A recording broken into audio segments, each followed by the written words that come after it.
Oi, tudo bem? Eu sou João Barroso, eu sou gestor em condomínio e este é o programa Síndico Mais, que tem o objetivo de trazer para você informações, dicas e tirar suas dúvidas com relação a condomínio. Hoje eu trago um assunto muito importante em condomínio, são as assembleias. E eu queria falar um pouquinho com você nesse vídeo sobre o que acontece nas assembleias, o que o Código Civil fala sobre as assembleias. Mas antes eu queria contar uma história para você. Recentemente eu estive em uma assembleia e foi o caos.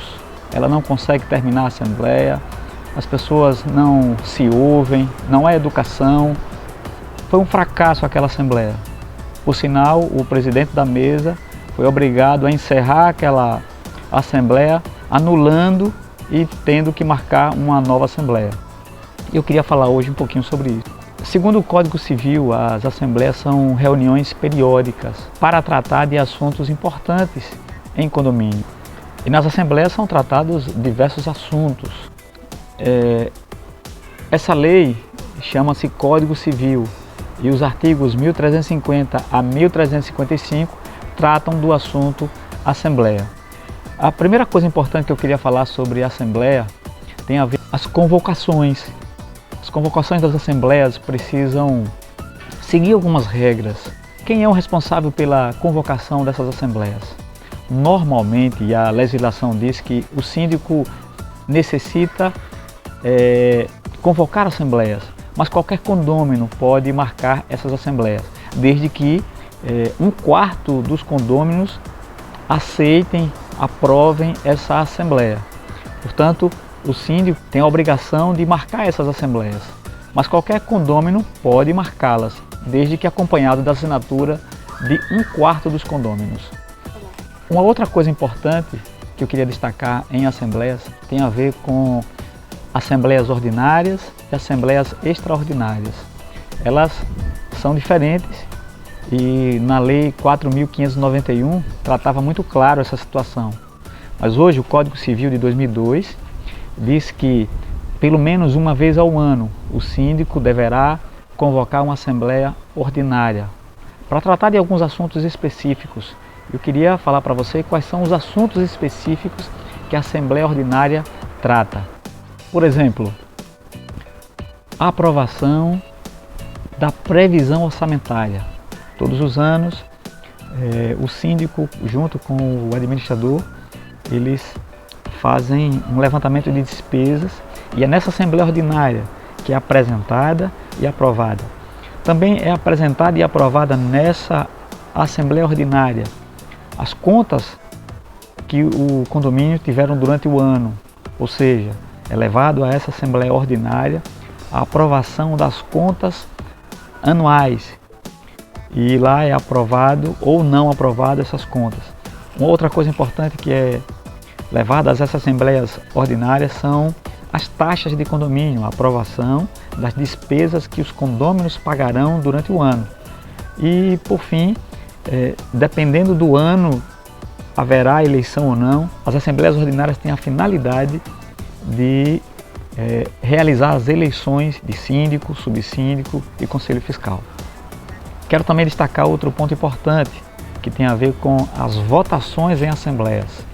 Existem algumas pessoas que dizem que todos podem votar em assembleia, mas nós sabemos, e o Código Civil afirma, que todo condômino que estiver em dias com suas taxas condominiais estão aptos a votarem nas assembleias.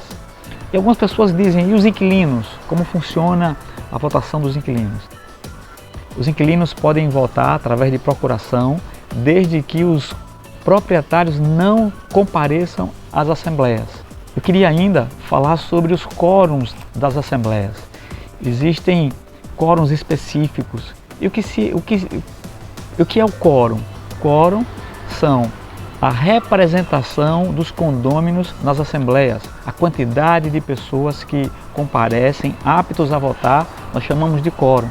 Existem quórums específicos para alguns assuntos, por exemplo, a aprovação e alteração da convenção. É necessário que haja 2/3 de votos nas assembleias. Quando nós falamos de alteração de fachada, é necessário que todos os condôminos, ou seja, unanimidade, aprovem essa alteração. E temos mais quórums específicos. Quando nós fazemos algumas obras úteis dentro do condomínio, apenas uma maioria simples, absoluta ali dentro das assembleias. Mas quando nós vamos fazer uma construção que altera as áreas comuns, é necessário que a unanimidade aprove. Ou seja, diversos quórum são necessários para as assembleias. Então é preciso que você, em algum momento que está vendo esse vídeo, vá lá no Código Civil, dos artigos 1331 ao 1356 e possam aprender mais sobre quórums de assembleias. Um outro ponto importante tem a ver com as impugnações das assembleias. É preciso que sigamos algumas regras de acordo com o Código Civil para que essas assembleias não sejam impugnadas. Eu gostaria de destacar alguns pontos necessários. Por exemplo, precisamos convocar todos os condôminos, ou seja, colocar o edital em lugares visíveis, enviar e-mail, de acordo com a convenção e o regimento interno do seu condomínio. Mas é necessário que você convoque a todos. Impugnação tem a ver com se todos os assuntos foram tratados nessa assembleia. Se no edital está ali mostrando 5 itens, precisamos falar dos 5 itens, porque senão essa assembleia será impugnada. Uma outra coisa é, os assuntos gerais, eles são apenas para discussão nas assembleias e não para votos. Então temos que tomar o cuidado para que essa assembleia não seja impugnada.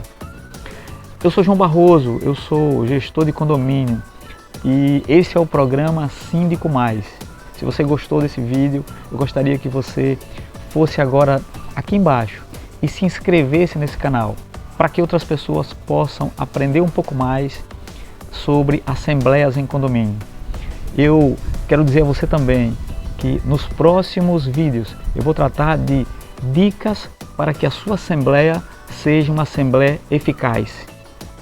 Eu agradeço a você ter ficado comigo aqui nesse vídeo e gostaria que você desse o seu like, gostaria que você compartilhasse esse vídeo nas suas redes sociais, no Facebook, no Twitter, para que esse canal cresça e possamos trazer mais assuntos relevantes à vida em condomínio. Um grande abraço, eu espero você no próximo vídeo.